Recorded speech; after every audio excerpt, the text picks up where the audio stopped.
क्षत्रियायुधं त्रिजन्मपापसंहारम् एकबिल्वं शिवार्पणम् त्रिशाकै बिल्वपत्रैश्च अच्छिद्रै कोमलै शुभै तव पूजां करिष्यामि एकबिल्वं शिवार्पणम् कोटिकन्या महादानं तिलपर्वतकोटयः काञ्चनं शैलधानेन एकबिल्वं शिवार्पणम् काशीक्षेत्रनिवासं च कालभैरवदर्शनं प्रयागे माधवं दृष्ट्वा एकबिल्वं शिवार्पणम् इन्दुवारे ऋतं स्थित्वा निराहारो महेश्वरः नक्तं पश्यमादेवेश एकबिल्वं शिवार्पणम् रामलिङ्गप्रतिष्ठातं च विवाहितकृतं तथा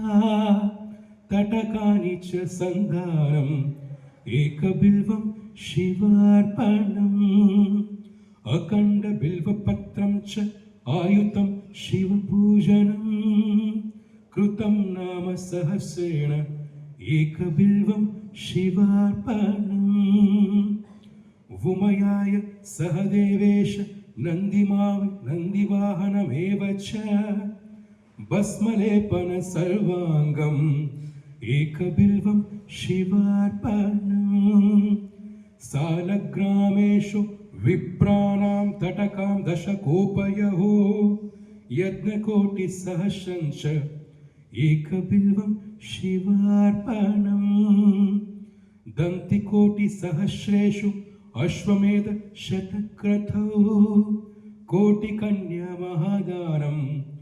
एकबिल्वं शिवार्पणम् बिल्वानां दर्शनं पुण्यं स्पर्शनं पापनाशनम् अघोरपापसंहारम् एकबिल्वं शिवार्पणम् सहस्रवेदपाठेषु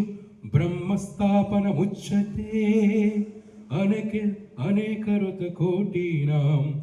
एकबिल्वं शिवार्पणम्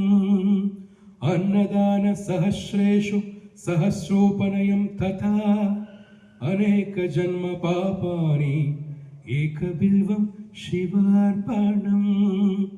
बिल्वाष्टकमिदं पुण्यं यः पठेत् शिवसन्निधौ